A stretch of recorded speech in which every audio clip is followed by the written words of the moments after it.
नमस्कार दोस्तों, स्वागत है आपका हमारे चैनल टेल्स बाय यशु पर।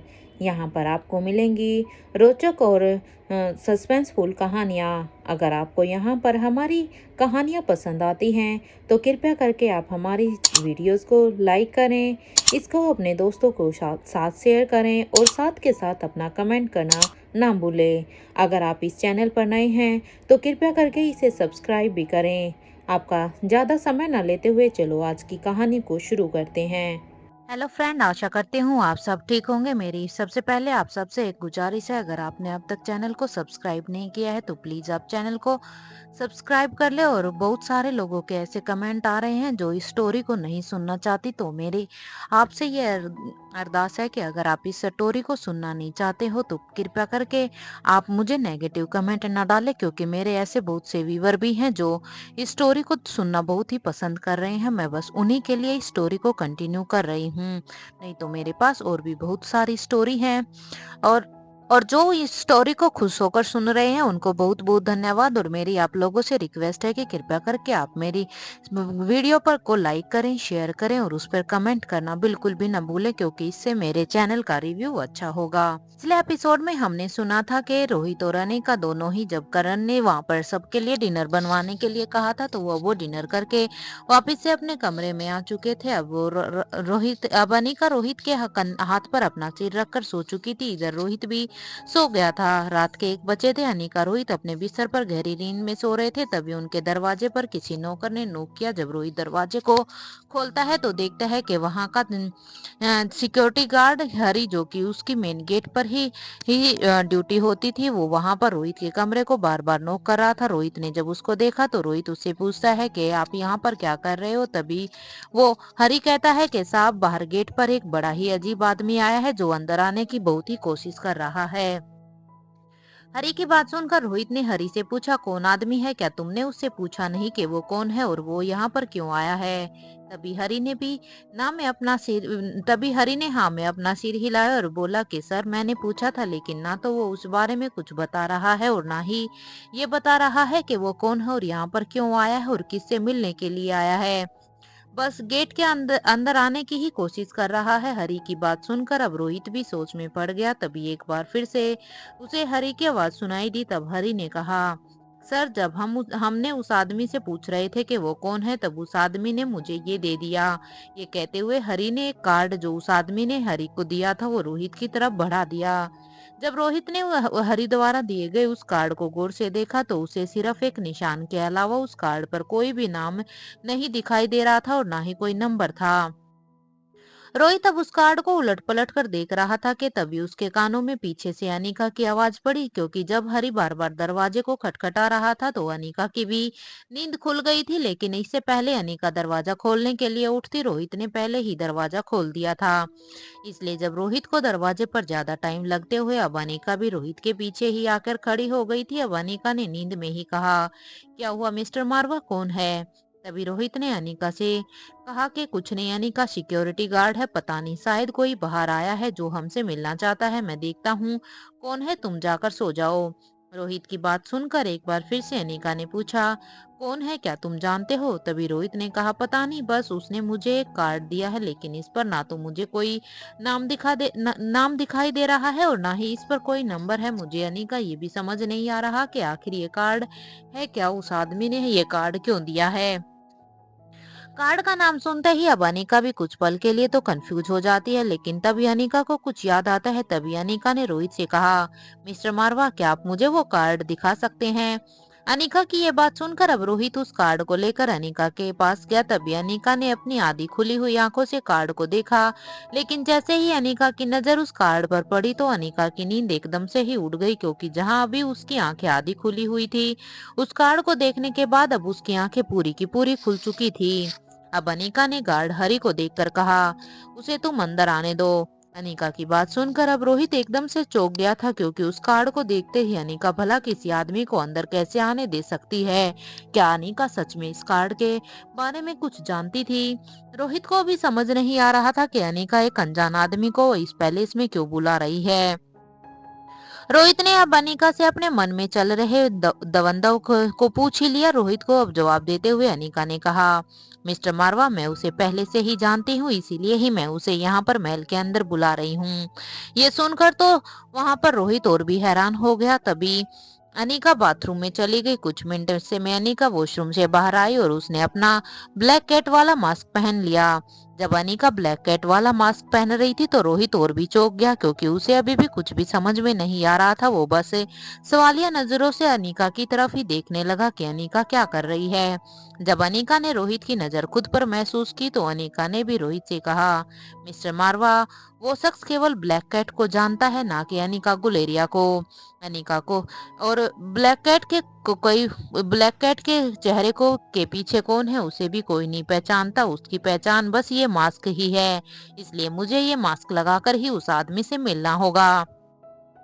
अनिका ने रोहित से कहा, बाकी सब मैं आपको बाद में बताती हूँ मिस्टर मारवा, चलिए अभी नीचे चलते हैं, पहले हमें उस आदमी से मिलना होगा। जैसे ही अनिका और रोहित नीचे डाइनिंग एरिया में आए तो वहां एक 32-33 साल का एक आदमी खड़ा हुआ था। उस आदमी के बाल थोड़े से लंबे थे लेकिन प्रॉपर सेट किए हुए थे। उसकी आंखें हल्के नीले रंग की थी। उस आदमी ने अपने चेहरे पर भी एक मास्क लगाया हुआ था और उसके होठों से ऊपर से शुरू हो रहा उसकी हल्की दाढ़ी के साथ जब वो आदमी बोल रहा था तो उसके दोनों ही गालों पर डिंपल पड़ रहे थे और बॉडी ऐसी कि हर रोज वो आदमी जिम जाता हो, क्योंकि बॉडी से वो बहुत ही हट्टा-कट्टा नजर आ रहा था। उस आदमी को अनिका से बात करते हुए देखकर रोहित की जलन की कोई भी सीमा नहीं थी, क्योंकि सच में वो आदमी दिखने में बहुत ही अट्रैक्टिव लग रहा था। उस आदमी को अब अनिका के साथ बात करते हुए देखकर रोहित को बहुत ही जलन महसूस हो रही थी। तभी अनिका ने एक दरवाजे की तरफ इशारा करते हुए उस आदमी से कहा, चलो अब अंदर चलकर बात करते हैं। क्योंकि जब अनिका और रोहित दोनों ही बाहर मेन इंट्रेंस गेट तक आए थे तो वो आदमी वहीं पर ही सिक्योरिटी गार्ड ने रोक कर रखा हुआ था। जब अनिका उसके पास आती है तो वो उस आदमी के साथ वहीं पर तो बात करती है, जिसे देखकर रोहित को जलन हो रही थी। अब अनिका ने रोहित को भी इशारे से अपने साथ बुला लिया था। जैसे ही अब वो तीनों अंदर जाते हैं तो अनिका अपने कमरे का दरवाजा बंद कर देती है। ये कमरा साउंड प्रूफ था, जिसके कारण उनकी आवाज बाहर नहीं जाती। अनिका ने अब उस आदमी से कहा कि तुम यहाँ पर कैसे आए हो और तुम्हें कैसे पता चला कि मैं यहाँ पर हूँ। तभी उस आदमी ने बिना कुछ बोले ही एक फाइल अनिका की तरफ बढ़ा दी। जैसे ही अनिका ने उस फाइल को खोलकर पढ़ना शुरू किया तो अनिका की आंखें हैरानी से एकदम से बड़ी बड़ी हो गई। अनिका ने जब उस फाइल को पढ़ना शुरू किया तो उसमें उसी आदमी की पोस्टमार्टम रिपोर्ट थी, जिसके साथ अनिका की राजमहल में लड़ाई हुई थी और जिसे अनिका ने उस फैक्ट्री में भी देखा था। लेकिन अनिका की हैरानी की वजह पोस्टमार्टम रिपोर्ट नहीं बल्कि उस आदमी की मौत की वजह थी। अनिका ने खुद उस आदमी को एक जहरीली पिन चुभोई थी, जिसके बाद वो आदमी वहीं पर ही गिर गया था। उसे देखकर वहां पर कोई भी बता सकता था कि उसकी सांसें थम गई है। फिर इस रिपोर्ट में ये कैसे लिखा हुआ था कि उस आदमी की मौत उसके सिर पर चोट लगने के कारण हुई है, ना कि किसी जहर की वजह से। और उसके सिर पर चोट एक बार नहीं बल्कि ऐसा लग रहा था जैसे किसी ने बार बार ही उसके सिर पर वार किया हो, जिससे उसकी मौत हुई है। रिपोर्ट को पढ़कर अब अनिका के मन में कई सारे सवाल एक साथ ही उठ रहे थे, जिनका जवाब अब अनिका को सिर्फ वो आदमी से ही मिल सकता था। उस आदमी का नाम रोबिन था। इसलिए अब अनिका ने रोबिन से पूछा, ये क्या है रोबिन, और ये रिपोर्ट तुम्हारे पास कहाँ से आई? तब रोबिन ने अनिका को बताया कि ब्लैक कैट, जब आपने अक्षय वर्मा के बारे में इंफॉर्मेशन निकालने के लिए ग्रुप में मैसेज डाला था तो मैं उसी दिन से ही अक्षय वर्मा की निगरानी कर रहा था। तब मुझे पता चला कि अक्षय वर्मा हर संडे को एक कसिनो में जाता है। मैंने एक दिन एक स्नाइपर को वहां पर एक स्वीपर को पैसे देकर अब अक्षय वर्मा को शूट करने के लिए बोला, लेकिन आपने सिर्फ इंफॉर्मेशन निकालने के लिए कहा था। इसलिए मेरा प्लान उसे मारने का नहीं नहीं था। जैसे ही पर ने अक्षय वर्मा पर गोली चलाई तो मैंने बीच में जाकर उसे बचा लिया था, क्योंकि आपके कहने से पहले ही मैं उसी के मारने की उसे सुपारी दे चुका था। अपनी जान बचाने वाले को अक्षय वर्मा को इनाम देना चाहता था, जिस बात का फायदा उठाकर मैंने उससे जॉब मांगी। मैंने उसे झूठ मूठ का नाटक रचाते हुए कहा कि मेरे पास जॉब नहीं है, इसलिए क्या मुझे आपके पास जॉब मिल सकती है। मैंने खुद को ऐसे दिखाया कि मेरे पास कोई काम धंधा है ही नहीं। और मुझे किसी काम की बहुत ही ज़रूरत है। जब अक्षय वर्मा को ये पता चला कि मुझे काम की ज़रूरत है, तो उसने मुझे अपनी सिक्योरिटी टीम का हेड बनाने का ऑफ़र दे दिया, क्योंकि उसे लग रहा था कि मैंने उसकी जान बचाई है, तो वो भी मुझे मेरे लिए कुछ करना चाहता था। और मैम, यही तो मैं भी चाहता था। मैं उसके आस-पास रहकर उसकी ज़्यादा से ज़्यादा जानकारी जुटाकर आपको देना चाहता था, इसलिए मैंने भी उसका ऑफ़र जल्दी ही मान लिया। जिस दिन प्रिंसेस लतिका के बर्थडे पार्टी वाली रात राजमहल पर हमला हुआ था, तो मैं भी अक्षय वर्मा के साथ वहीं पर ही मौजूद था। जब आप सभी बाहर अपने दुश्मनों को मुंह तोड़ जवाब दे रहे थे, तभी मैंने देखा कि एक आदमी महल के अंदर से एक कमरे में घुसने की कोशिश कर रहा था। उसने वहां पर घुसते टाइम 4 गार्ड को भी मार गिराया था। जैसे ही उसके नजदीक मैं पहुंचा, तो मैंने देखा कि वहां पर प्रिंसेस लतिका और मिस्टर रोहित मारवा की बेटी मौजूद थी। इससे पहले कि वो आदमी अंदर जाकर उन्हें चोट पहुंचाता, मैंने उसके सिर पर एक वार कर दिया था। लेकिन उस पर मानो मेरे वार का कोई भी असर नहीं हुआ था, क्योंकि मैं बिल्कुल भी नहीं चाहता था कि यहाँ पर प्रिंसेस लतिका और रोहित मारवा की बेटी को कोई भी हानि हो, इसलिए मैंने बिना कुछ सोचे ही उसके सिर पर वार कर दिया था। लेकिन मैम, मुझे नहीं पता था कि मेरे इतने जोरदार वार करने के बाद भी उस आदमी के सिर पर इसका ज्यादा कुछ असर नहीं पहुंचेगा। इसलिए अब मेरे पास में ही रखे हुए एक बड़े से पत्थर से मैंने उस पर कई बार वार किया था, जिससे उस आदमी की जान चली गई थी, क्योंकि उस आदमी की जान वहां पर मेरे ही हाथों हो गई थी। उसके बाद कहीं बच्चे लाश को अपने कमरे के दरवाजे पर देखकर डर कहीं बच्चे अपने कमरे के दरवाजे पर उस बॉडी को देखकर डर ना जाए, इसलिए मैंने उसे पीछे के दरवाजे से बाहर निकालने की कोशिश की थी, जिसमें मैं कामयाब भी हो गया था। लेकिन जब मैं उसे लेकर मैं रोड पर आया, तो मैंने देखा कि सामने से 3-4 लोग और भी आ रहे थे, इसलिए मैंने उसे वहीं बीच सड़क पर ही छोड़ दिया था, ताकि देखने वालों को यही लगे कि उस आदमी का सच में एक्सीडेंट हुआ है। और लेकिन उन लोगों ने वहां पर पुलिस को बुला लिया था। पुलिस के आते ही अब उस आदमी को पोस्टमार्टम के लिए भेजा गया था। वहीं पर पास के ही एक हॉस्पिटल में उन्होंने उसे भेज दिया था। लेकिन मैंने जल्दी से मौका मिलते ही डॉक्टर को पैसे देकर अब उसकी रिपोर्ट को बदलवा दिया और असली रिपोर्ट अब आपको लाकर दे दी। मुझे लगा क्योंकि इस रिपोर्ट में कुछ ऐसा है, इसलिए इस रिपोर्ट का आपके पास पहुंचना बहुत ही जरूरी था। इसके बाद वहां पर रॉबिन ने अपनी जेब में से एक पेन ड्राइव निकाली और उसे लैपटॉप में लगाकर उसकी स्क्रीन अब अनिका की तरफ बढ़ाते हुए कहा, मैंने ये वीडियो उस टाइम बनाया था जब एक दिन आकाश वर्मा मुझे अपने साथ एक बड़े से हॉल में ले गया था। वहां मैंने जो देखा उसके बारे में मुझे कुछ समझ में नहीं आ रहा था, इसलिए मैंने चुपके से ये वीडियो भी बना लिया था। ये कहते हुए ही अब वो रॉबिन ने वीडियो को प्ले किया। जैसे ही वीडियो प्ले हुआ, तो सामने स्क्रीन पर दिख रहा था कि एक बहुत बड़े ही हॉल के अंदर कम से कम 150 से भी ज्यादा चेयर रखे हुए थे और हर चैम्बर रखे हुए थे, और हर किसी की और वहां पर किसी की भी लाश रखी हुई थी। तभी वहां पर एक आदमी आया जो डॉन लग रहा था। वो एक चैम्बर के पास गया और उसके किसी कोड वर्ड में बोला, जिसके बाद वो चैम्बर अब जोर जोर से हिलने लगा और कुछ पल बाद उस चैम्बर से वो आदमी उठकर बाहर आ गया, क्योंकि वहां पर जितने भी चैम्बर थे वहां पर वे चैम्बर वहीं पर मरे हुए आदमियों से मतलब लाशों से भरे हुए थे। लेकिन जब वो बॉस वहां पर आया, तो उसने वहां एक चैम्बर में को हिलाकर अपने कोड वर्ड में उससे कुछ बात की, तो वो चैम्बर खुद ही खुलने लग गया और उसमें से जोर जोर से आवाजें आने लगी। उस आदमी की भी हालत हुई इसी आदमी के जैसी ही थी जो अनिका को राजमहल में मिला था।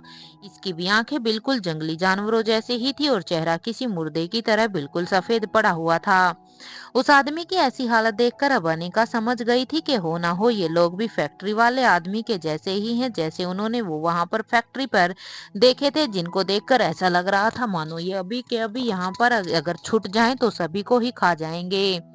इन्हें भी इतनी आसानी से खत्म नहीं किया जा सकता। अनिका को ये समझ तो आ गया था कि ये इस खेल के पीछे जरूर कोई ना कोई है, क्योंकि ये खेल बहुत ही भयानक है और ऐसे लोगों की फौज को तैयार करके अपना कोई बड़ा मकसद पूरा करना चाहता है।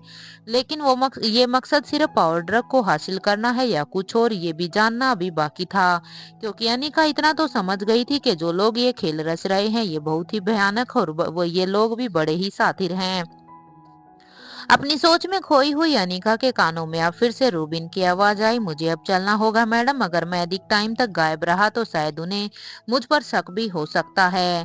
रूबिन और अनीका से कुछ दूर खड़े रोहित को जब ये बात सुनाई दी तो रोहित के चेहरे पर भी एक मुस्कान आ गई, क्योंकि उस आदमी को देखकर रोहित को अंदर ही अंदर जलन महसूस हो रही थी, लेकिन वो उन दोनों को महसूस नहीं होने दे रहा था। रोहित को तो कब से चाह रहा था कि कभी रोबिन यहाँ से जाए। जैसे ही रोबिन दरवाजे पर पहुंचा तो वो एक बार फिर से रुक गया और अब वो पीछे मुड़कर देखा और कहा, आप लोग सिर्फ अपने दुश्मन पर नजर रख रहे हो, लेकिन आपका अपने आसपास के लोगों पर कोई ध्यान नहीं है। जो जो क्योंकि आपके आसपास के लोग भी आपको मुसीबत में डाल सकते हैं। यहाँ कई बार यहाँ तक कि आपके यहाँ की बहुत सारी बातें वहां तक सीधा ही पहुंच रही है। आप लोगों को भी अपने आसपास के लोगों से भी सावधान रहने की जरूरत है। ये कहते हुए रोबिन अब बाहर चला गया था, क्योंकि रोबिन सीधे सीधे ही अनीका को अपने आसपास के लोगों पर नजर रखने के लिए बोल रहा था। रोबिन के जाते ही अब रोहित अनीका के पास आ गया। अभी रोहित ने अनीका से रोबिन के बारे में जानना चाहता था, लेकिन जब रोहित ने अनीका का चेहरा देखा तो रोहित को अनीका के चेहरे पर परेशानी साफ साफ दिखाई दे रही थी, क्योंकि रोबिन जो वो फाइल देकर गया था जो उसने अभी वीडियो दिखाई थी, और साथ साथ जाते हुए टाइम जो उसने चेतावनी दी थी, उससे अनीका के चेहरे पर परेशानी साफ साफ दिख रही थी। रोहित ने अब अनीका से पूछा, अनीका क्या हुआ है, आखिर ऐसा भी क्या कहा है इस आदमी ने। रोहित की आवाज सुनकर अब अनीका अपनी ही सोच से खोई हुई अनीका अपनी सेंस से बाहर आई। अब अनीका ने रोहित की तरफ देखते हुए कहा, मिस्टर मारवा, जब राजमहल में हमला होने से पहले मेरी लड़ाई किसी के साथ हुई थी, क्या आप जानते हैं वो कौन था?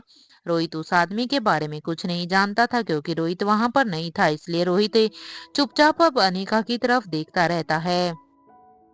रोहित को ऐसे अपनी तरफ देखता हुआ देखकर अब अनीका ने अपनी बात को आगे बढ़ाते हुए कहा, वो कोई और नहीं बल्कि विक्रम था। अनीका का इतना ही कहना था कि एक डीएनए के कई सोल्स कैसे हो सकते हैं। रोहित के दिमाग में भी यही घूम रहा था, क्योंकि विक्रम तो काफी समय पहले ही फाइट में मारा गया था, जब अनीका रोहित वहां पर विक्रम के साथ लड़ाई कर रहे थे, जब वो उसे कंपटीशन में इन्वॉल्व हुए थे। ये बात काफी सालों पुरानी है, लेकिन विक्रम अभी भी जिंदा था। तो क्या उनके दुश्मनों को वो V16 पाउडर का फॉर्मूला मिल गया है क्या? क्योंकि विक्रम उसी से ही जिंदा बच सकता है। ऐसे ना जाने कितने ही मतलब रोहित के दिमाग में घूम रहे थे, और आए भी क्यों नहीं, क्योंकि ये बात तो सब अच्छी तरह से जानते थे कि विक्रम को भी क्रिस्टोफर की ऑर्गेनाइजेशन ने स्टार्टिंग के पावर ड्रग के डोज दिए थे। भले ही वो असली पावर डोज नहीं थे, लेकिन उनके साइड इफेक्ट भी बहुत ही खतरनाक थे। ऐसे में विक्रम बिना किसी V16 पावर ड्रग के तो जिंदा बच सकता है, तो कैसे? रोहित अभी भी यही सोच रहा था, साथ के साथ अनीका के दिमाग में भी यही सारे सवाल चल रहे थे। अनीका भी अब रोहित के चेहरे पर आए हुए भाव को समझ रही थी कि रोहित के दिमाग में अभी क्या चल रहा है। अनीका ने अब बिना रोहित से पूछे ही रोहित के सवाल का जवाब देते हुए कहा, नहीं मिस्टर मारवा, अभी तक उन लोगों को पावर ड्रग बनाने का फॉर्मूला नहीं मिला है, ये तो मैं 100% लिख कर दे सकती हूँ, लेकिन इस रिपोर्ट में जो कुछ लिखा है वो मानव जाति के लिए कुछ कम खतरनाक नहीं है, क्योंकि इस रिपोर्ट में जो भी लिखा है वो सबके लिए बहुत ही खतरनाक है। ये कहते हुए अनीका अपने हाथ में पकड़ी हुई फाइल अब रोहित के हाथों को में थमा देती है। अब अनिका रोहित को बताती है, मिस्टर मारवा, विक्रम की पोस्टमार्टम रिपोर्ट में पाया गया है कि विक्रम का दिल और कई ऑर्गन्स असली नहीं बल्कि आर्टिफिशियल तरीके से लैब में साइंटिस्ट के द्वारा बनाए गए हैं। और सिर्फ इतना ही नहीं, विक्रम के दिमाग के साथ भी छेड़छाड़ करके उसके दिमाग में ऐसी मेमोरी डाली गई है जिससे कि वो उनके इशारों पर काम कर सके। ऐसे में ना तो वो उन लोगों के अलावा किसी की बात समझ सकता है और ना ही अपने आप से कोई फैसला कर सकता है। लोग यहाँ पर मरे हुए लोगों को ऐसे यूज कर रहे हैं क्योंकि ये लोग उनकी बॉडी को यूज कर रहे हैं और उसमें आर्टिफिशियल ऑर्गन्स को लगाकर और उसमें एक ऐसी चिप को लगा देते हैं जो यहाँ पर उनके माइंड से उन काम लेती है और उनका माइंड उनकी बॉडी से। और विक्रम के दिखाए हुए वीडियो में वहां पर लगभग 150 से भी ज्यादा ऐसे मरे हुए लोग मौजूद थे जिन्होंने उन्हें वहां पर रखा हुआ था। वीडियो को देखने के बाद तो मिस्टर मारवा ऐसा लग रहा है कि वो लोग यहाँ पर असली लोगों की नहीं बल्कि वो एक मुर्दों की फौज तैयार कर रहे हैं। अनिका ने अब अपनी बात को आगे बढ़ाते हुए कहा, वैसे तो ये एक आर्टिफिशियल ऑर्गन्स का अगर सही इस्तेमाल किया जाए तो न जाने कितने ही लोगों की जान बचाई जा सकती है। न जाने दुनिया में ऐसे कितने ही पेशेंट है जो हर रोज सही टाइम पर हार्ट ट्रांसफर न होने या टाइम पर किडनी का ना मिलने से ऐसे ही न जाने कितने ही ऑर्गन्स के बिना अपनी जान गंवा देते हैं। ऐसे में अगर ये आर्टिफिशियल ऑर्गन लोगों तक पहुंच जाए तो ये साइंस की दुनिया में एक वरदान साबित हो सकती है। ये किसी वरदान से कम नहीं होगा, लेकिन यही वरदान तब एक अभिशाप बन जाता है जब कोई एक आदमी इसे अपने निजी फायदे के लिए इस्तेमाल करे। अगर उन लोगों के पास इतनी ही एडवांस टेक्नोलॉजी है कि वो यहाँ पर आर्टिफिशियल ऑर्गन्स को किसी इंसान के अंदर ट्रांसफर कर सकते हैं और वो उन इंसानों को फिर से जीवित रखने की क्षमता रखते हैं, तो वो इस काम को लोगों की भलाई के लिए क्यों नहीं करते। अनिका की बात सुनकर अब रोहित के भी होश उड़ गए थे, क्योंकि ये तो रोहित की सोच से भी एकदम से परे था। रोहित को तो अब तक कुछ समझ में नहीं आ रहा था, क्योंकि रोहित तो एक बिजनेसमैन था और साइंस की ऐसी ऐसी भाषाएं रोहित के दिमाग से थोड़ी सी परे थी। रोहित ने अब अनिका से पूछा, अनिका अगर हम अपनी पूरी टीम के साथ मिलकर अगर इन 150 लोगों को खत्म करके इस लैब को भी तबाह कर दें तो, तो क्या हम उन लोगों से जीत नहीं सकते? क्या हम दुनिया को उन लोगों से नहीं बचा सकते? रोहित की बात पर अब अनिका ने अपना सिर ना में हिलाते हुए कहा, मिस्टर मारवा, इनसे लड़ना कोई मामूली फाइट फाइटर के साथ लड़ने जितना आसान नहीं है। एक तो इन पर आसानी से किसी भी हथियार का असर ही नहीं होगा, क्योंकि हम एक दो फाइट में ये सब देख चुके हैं कि इन लोगों से फाइट करना कितना मुश्किल है, क्योंकि ये बहुत ही शक्तिशाली हैं। और दूसरा, अगर इस बात को साइड भी कर दे तो इन्हें मारना इतना भी आसान नहीं होगा। अनिका ने रोहित के को आगे की बात को समझाने के लिए अपने लैपटॉप स्क्रीन को रोहित की तरफ ओपन करके उस रोहित की तरफ घुमाते हुए कहा, ये देखिए मिस्टर मारवा। रोहित भी अब लैपटॉप स्क्रीन के को ध्यान से देखने लगा, जिसमें रोबिन की बनाई हुई वीडियो चल रही थी। अब अनिका ने रोहित को अपनी उंगली से इशारा करते हुए कहा, इसे ध्यान से देखिए मिस्टर मारवा। अनिका का इतना ही कहना था कि कुछ ऐसा हुआ जिसे देख अनिका के इतने कहते ही रोहित ने जब उस स्क्रीन को देखा तो रोहित के चेहरे पर की एकदम से ही हवा या उड़ गई थी, क्योंकि उस वीडियो को देखकर रोहित को भी कुछ समझ में नहीं आ रहा था। उस वीडियो को देखने के बाद रोहित को तो ये भी समझ में नहीं आ रहा था कि सच में ऐसा कुछ भी हो सकता है, क्योंकि ऐसा हो भी कैसे सकता है, क्योंकि रोहित ने कभी भी ऐसा होता हुआ अपनी रियल लाइफ में तो छोड़ो, कभी किसी की कहानियों में भी नहीं सुना था। अनिका का हाल भी अब रोहित के जैसा कुछ ऐसा ही था, बस फर्क इतना था कि अनिका को इसका सिर पैर तो कुछ समझ आ रहा था, लेकिन रोहित को तो यहाँ पर उस वीडियो को देखने के बाद कुछ भी समझ नहीं आ रहा था, क्योंकि एक तो रोहित खुद इस स्ट्रीम से नहीं था और दूसरा उसके लिए ये सब कुछ एक सपने से भी भयानक सपना था कि ये सब हो क्या रहा है। असल में अनीका ने जो वीडियो प्ले कर रही थी उसमें उन चैम्बर्स में से पहले तो कुछ अजीब से कोड वर्ड बोलकर एक आदमी को जगाया गया, और जब वो आदमी जग गया तो उस पर एक के बाद कम से कम 15 गोलियां दाग दी। लेकिन शौक की बात तो ये थी कि गोलियां दागने के बाद आगे हुआ उसके बाद तो उनके होश ही उड़ा देने वाला था। जैसे ही उस आदमी को इतनी सारी गोलियां एक साथ लगी तो वो वहीं पर ही जमीन पर ही शाही हो गया था। लेकिन जिस आदमी ने उसे चैम्बर से बाहर निकाला था उसने गिर फिर से कुछ अजीब से वर्ड कोड में उससे कुछ बोलने की कोशिश की, और वो आदमी जिसने अभी अभी इतनी गोलियां खाई थी वो ऐसे खड़ा हो गया जैसे उसे कुछ हुआ ही ना हो, क्योंकि ये यहाँ पर उन लोगों का पर अपना एक्सपेरिमेंट कर रहे थे कि 15-15 गोलियां जब इन चैम्बर में पड़े हुए आदमी को लगने के बाद भी जब वो आदमी फिर से खड़ा हो सकता है तो ये कितना ही घातक साबित होगा।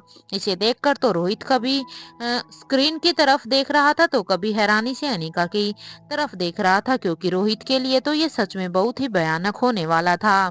वहां का नजारा अगर एक नॉर्मल इंसान भी देख ले तो वो शायद वहीं पर ही बेहोश हो जाए या शायद उसे हार्ट अटैक आ जाए, क्योंकि कैसे एक लोग वहां पर कबर्ड में पड़ा हुआ अपने आप किसी कोड से जिंदा हो सकता है, और अगर वो जिंदा हो भी जाता है तो फिर उसके बाद उसे 15-15 गोलियां लगने के बाद कैसे वो फिर से खड़ा हो सकता है। तब बिना कुछ बोले अनीका की तरफ ही देखता रहता है। वो अब को अनीका के बोलने का इंतजार कर रहा था। थोड़ी ही देर शांत रहने के बाद अब आखिरकार अनीका ने रोहित की तरफ देखा और पूछा, क्या हुआ मिस्टर मारवा, कुछ समझ आया या नहीं? अनीका की ये बात सुनकर रोहित ने ना में अपना सिर हिला दिया। भला रोहित को ये सब कुछ समझ आता भी कैसे? क्योंकि रोहित ने कभी ये होते हुए तो पहले कभी देखा ही नहीं है, इवन सुना भी नहीं था। सुनना तो दूर, उसने तो ये कभी सोचा भी नहीं था। रोहित के चेहरे पर आए हुए इन भाव को देखकर अब अनीका रोहित की उलझन समझ गई थी और फिर ही जवाब देने के अंदाज में बोली, विक्रम की ही तरह इन सभी के भी दिमाग के साथ छेड़छाड़ की गई है मिस्टर मारवा। इसीलिए ही यहाँ पर ये सब ऐसा हो रहा है, क्योंकि ये लोग मरे हुए लोगों की बॉडियों को इकट्ठा करते हैं और उनको फिर अपने हिसाब से कंट्रोल करते हैं और चलाते हैं। अनीका की बात सुनकर अब रोहित फिर से कहता है, लेकिन अनीका, दिमाग के साथ छेड़छाड़ करने से इंसान को गोली लगने का असर होना कब से बंद होने लगा? क्योंकि एक इंसान एक गोली में ही मर जाता है और यहाँ पर तो इस आदमी के ऊपर अगर इसके दिमाग के साथ छेड़छाड़ी की गई है, लेकिन इसको तो यहाँ पर वीडियो में दिखाए अनुसार 15 गोली लगी है, लेकिन 15 गोली लगने के बाद भी उसको गोली का असर बंद क्यों हो गया? उसे इन गोलियों का असर क्यों नहीं हुआ?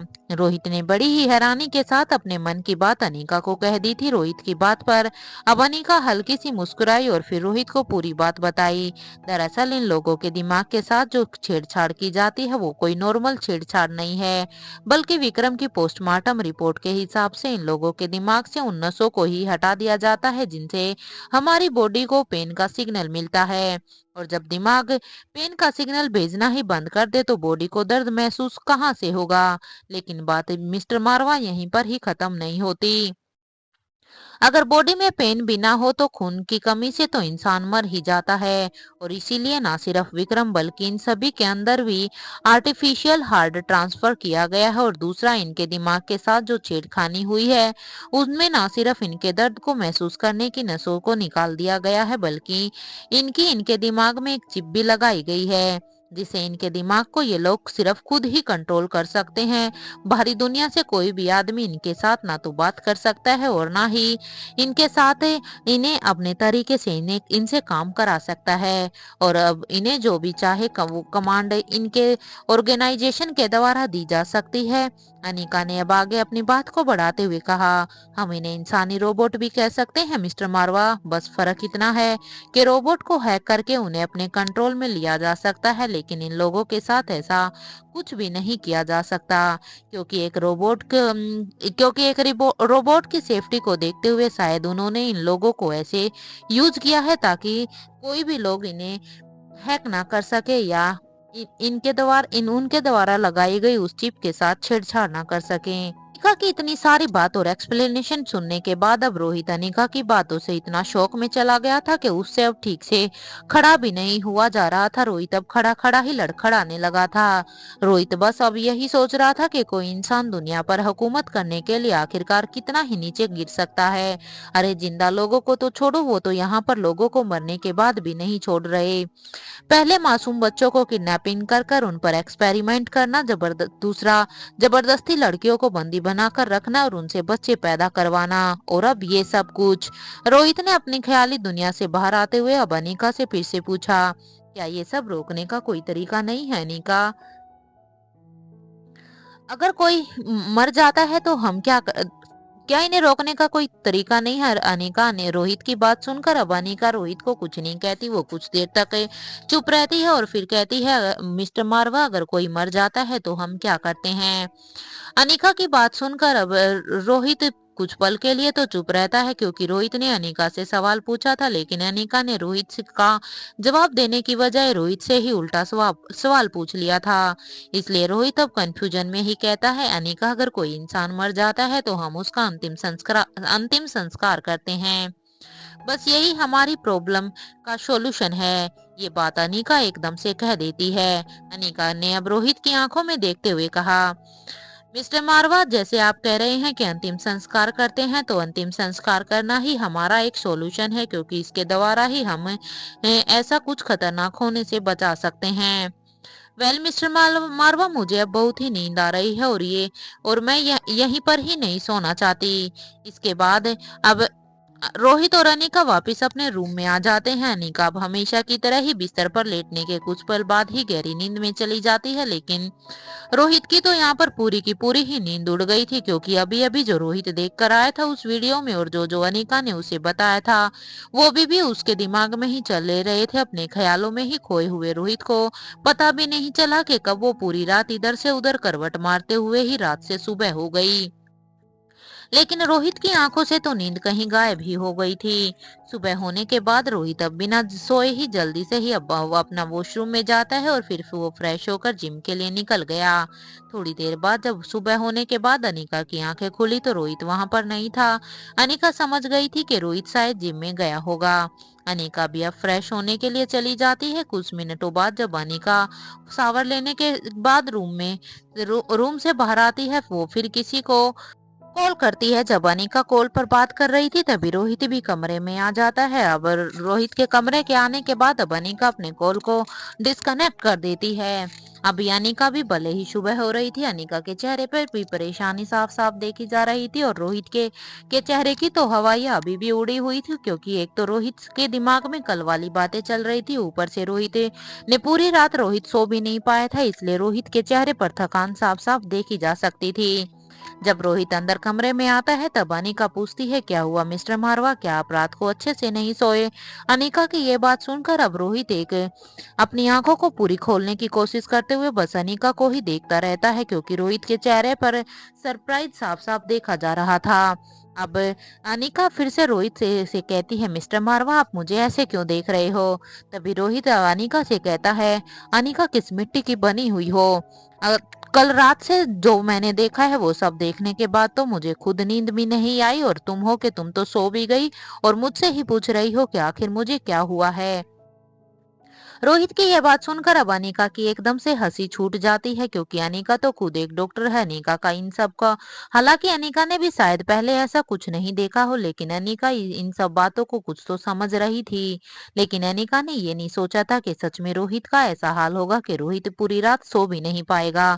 इसलिए एकदम से अनिका के मुंह से एकदम से हंसी निकल गई। अनिका को अपने ऊपर हंसता हुआ देखकर अब एक पल के लिए तो रोहित के भी चेहरे पर समाइल आ गई थी, क्योंकि रोहित को अनिका ऐसे हंसते हुए सच में बहुत ही प्यारी लग रही थी। लेकिन फिर अनिका ने अपनी हंसी पर फिर कंट्रोल किया। अब रोहित और अनिका दोनों के ही चेहरे पर परेशानी दिख रही थी। वो बस यही सोच रहे थे कि आखिर इस आने वाली प्रॉब्लम का क्या सॉल्यूशन हो सकता है। इससे पहले अनिका कुछ कहती है, मिस्टर मारवा चलिए, मुझे लगता है क्योंकि आप बहुत ही थके हुए हैं, आप रात को भी नहीं सोए थे, इसलिए चलिए आप जाकर सो जाइए, क्योंकि अगर आप अपनी नींद पूरी नहीं लेंगे तो वो आपके लिए ठीक नहीं होगा। इसके बारे में क्या करना है इसके बारे में भी हमें सोचना होगा। अनिका की बात को सुनकर अब रोहित भी अपना हाँ में सिर हिला देता है, क्योंकि रोहित भी जानता था कि अनिका जो कह रही है ठीक कह रही है। जब तक रोहित का दिमाग बिल्कुल शांत नहीं होगा, जब तक रोहित रिलैक्स फील नहीं होगा, उसकी बॉडी को रेस्ट नहीं मिलेगा, तब तक शायद रोहित भी इस प्रॉब्लम के बारे में अच्छे से नहीं सोच सकता था। इसलिए रोहित भी अब अपने बेड पर चला जाता है।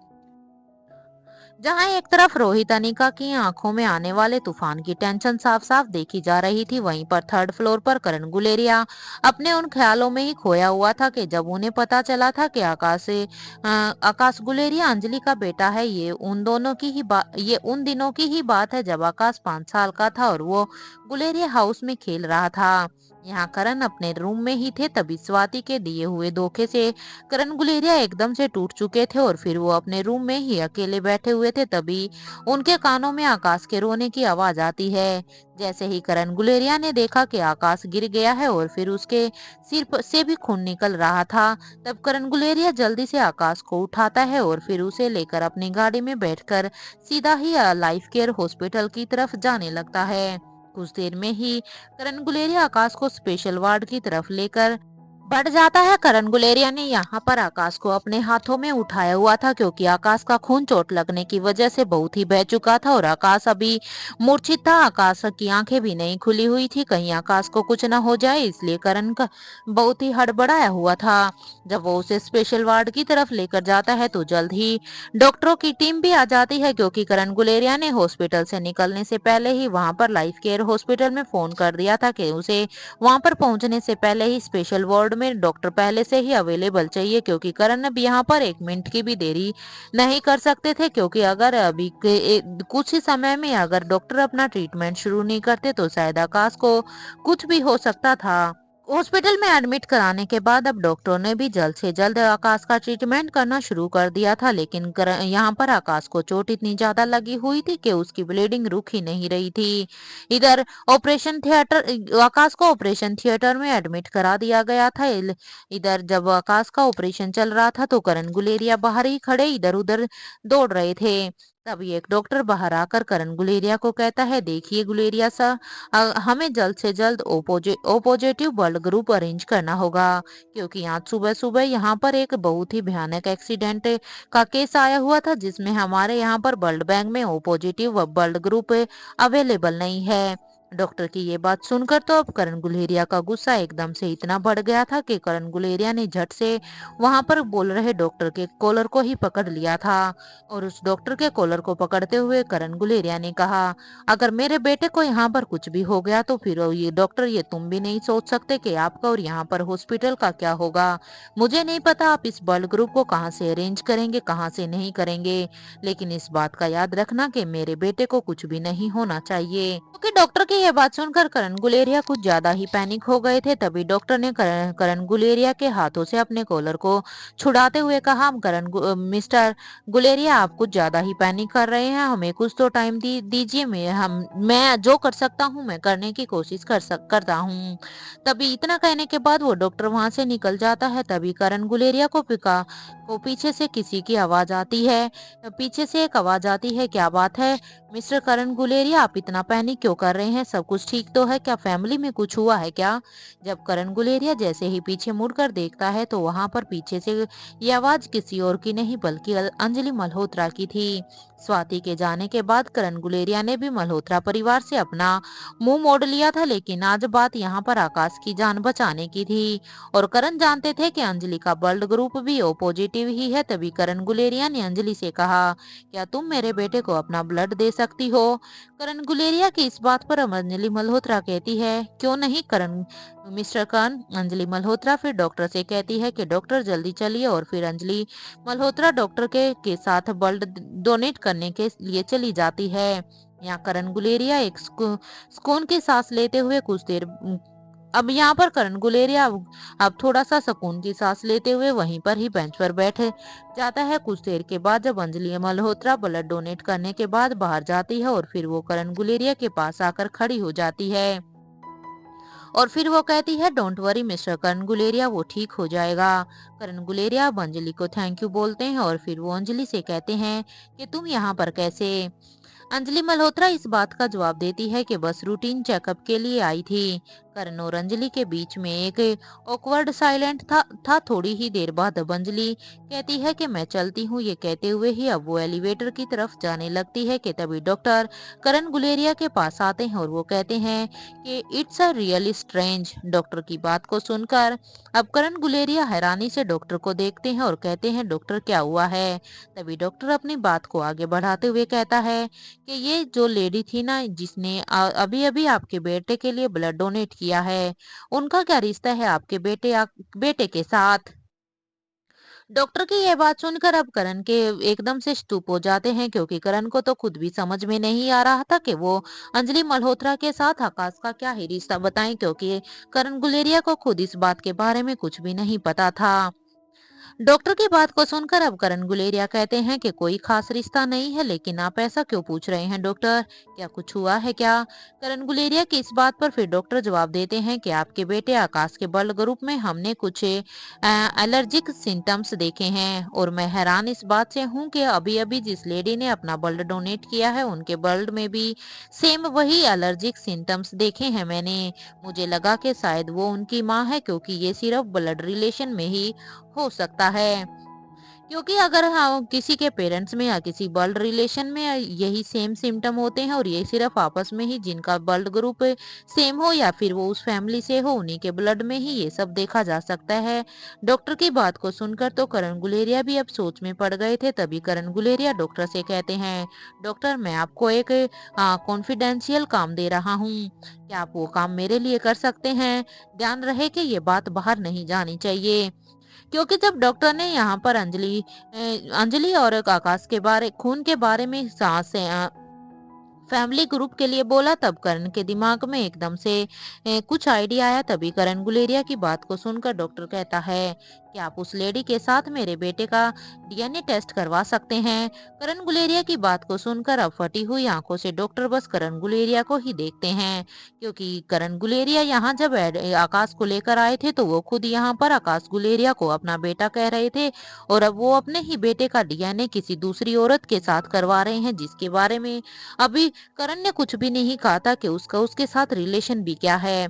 डॉक्टर का ये रिएक्शन देखकर तो अब करण गुलेरिया कहते हैं कि आप सिर्फ इस लाइफ केयर हॉस्पिटल के डॉक्टर नहीं हैं, हमारे फैमिली डॉक्टर भी हैं। याद रहे डॉक्टर, ये बात आपके और मेरे अलावा किसी को भी पता नहीं चलनी चाहिए। करण गुलेरिया की बात सुनकर तो डॉक्टर भी अब हाँ में अपना सिर हिला देता है, क्योंकि डॉक्टर के पास अब कोई ऑप्शन ही नहीं था इस काम को करने के। और फिर वो कहता है कि आपका काम हो जाएगा मिस्टर करण, उसका ब्लड सैंपल हमारे पास अवेलेबल है। क्योंकि डॉक्टर के पास यहाँ पर अंजलि और आकाश दोनों का ही ब्लड सैंपल मौजूद था। अब डॉक्टर यही कहते हुए ही वहां से चला जाता है कि तभी करण गुलेरिया कहते हैं कि आप मेरा भी डीएनए टेस्ट कीजिए। आकाश के साथ ये सुनते ही अब डॉक्टर करण को भी अंदर आने के लिए कहता है। कुछ देर में करण गुलेरिया भी अपना ब्लड सैंपल दे देते हैं डीएनए टेस्ट के लिए और फिर वो बाहर आकर आकाश के वार्ड में आ जाते हैं। कुछ देर में आकाश को भी, क्योंकि आकाश को का ऑपरेशन पूरा हो चुका था, ऑपरेशन होने के बाद थोड़ी ही देर बाद आकाश को भी वार्ड में शिफ्ट कर दिया था। वार्ड में शिफ्ट करने के बाद कुछ समय बाद आकाश को होश आ जाता है। आकाश की टिमटिमाती हुई आंखों को देखकर अब करण गुलेरिया के चेहरे पर एक समाइल आ गई थी।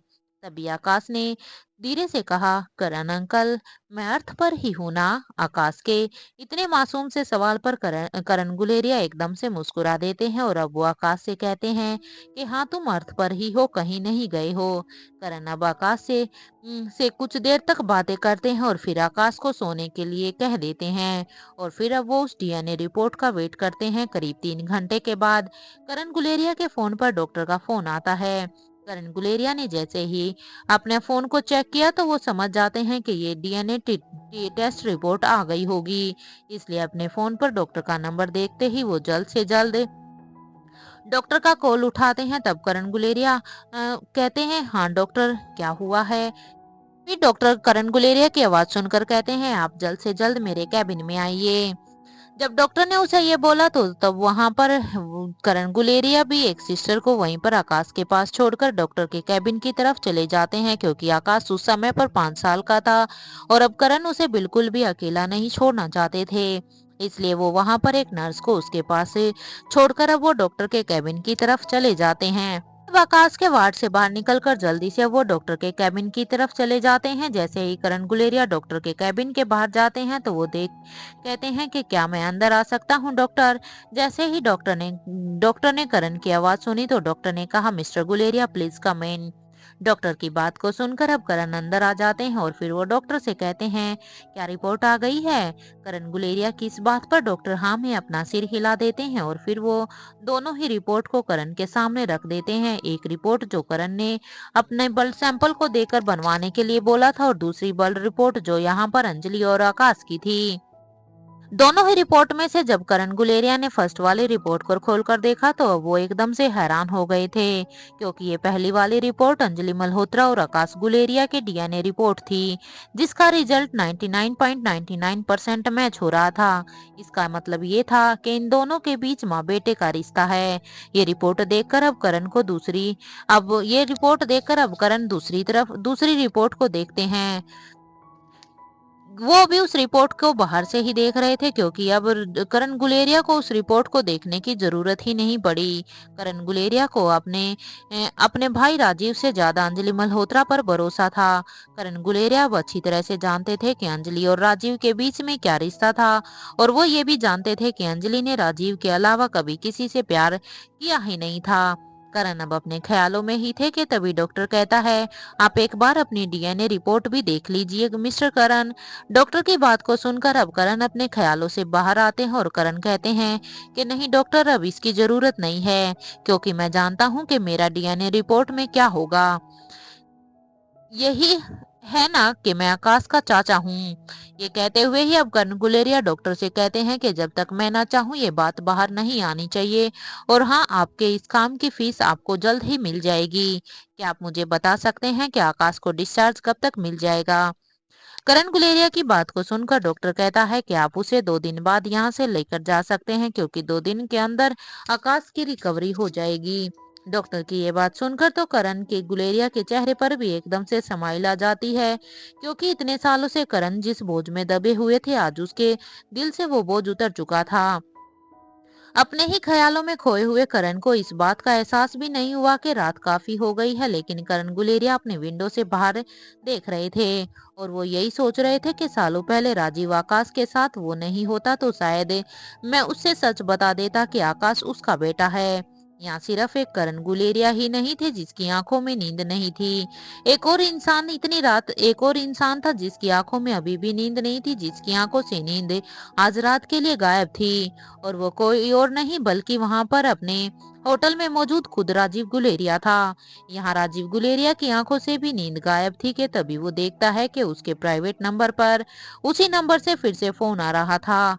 ये देखकर अब राजीव गुलेरिया एकदम से हैरान हो गया था कि क्या ये अब तक सोई नहीं है, इतनी रात को फोन कर रही है।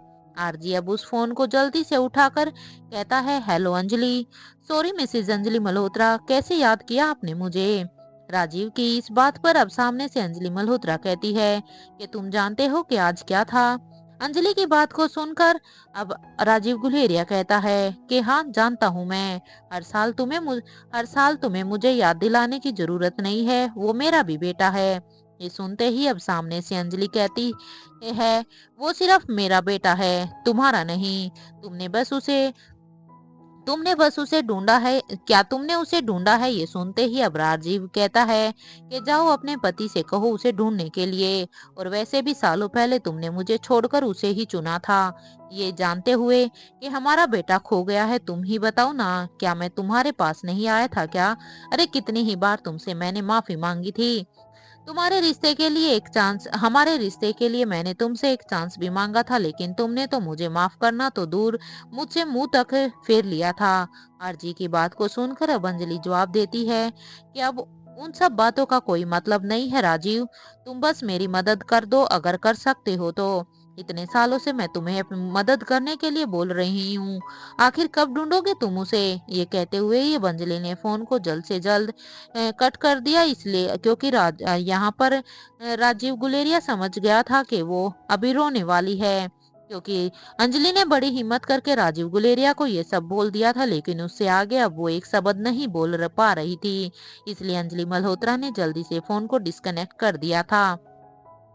राजीव गुलेरिया अब अपने ही मन में सोच रहा था कि अपने ही मन में सोचता है कि कभी सोचा नहीं था कि जिस लड़की की आंखों में कभी भी आंसू ना लाने का वादा उसने खुद से किया था, वो सच में आज इतनी रो रही है। वो खुद भी नहीं जानता था कि वह उसके आंसुओं की वो वजह पूरी जिंदगी के लिए वही बन जाएगा।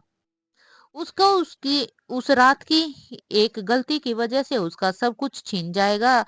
आरजी को आज का वो दिन याद आया, कैसे सिर्फ अंजलि के लिए स्वाति, राजीव और करण एक साथ फाइटिंग रिंग में उतरे थे, और वही वो दिन था कि पहली बार अंजलि ने राजीव से बात की थी, और राजीव ने भी अंजलि की छुअन को महसूस किया था। उस दिन कैसे एक छोटा सा झगड़ा जो यहाँ पर अंजलि मल्होत्रा के साथ हुआ था, वो एक छोटा सा झगड़ा की कितनी बड़ी फाइट मैच में पहुंच गया था, क्योंकि उस दिन अंजलि के साथ उसके ही कॉलेज में किसी के साथ एक छोटी सी लड़ाई हो गई थी, लेकिन उस लड़ाई के साथ साथ अब यहाँ पर करण गुलेरिया, स्वाति और राजीव तीनों ही एक फाइटिंग रिंग में अंजलि के लिए उतर आए थे।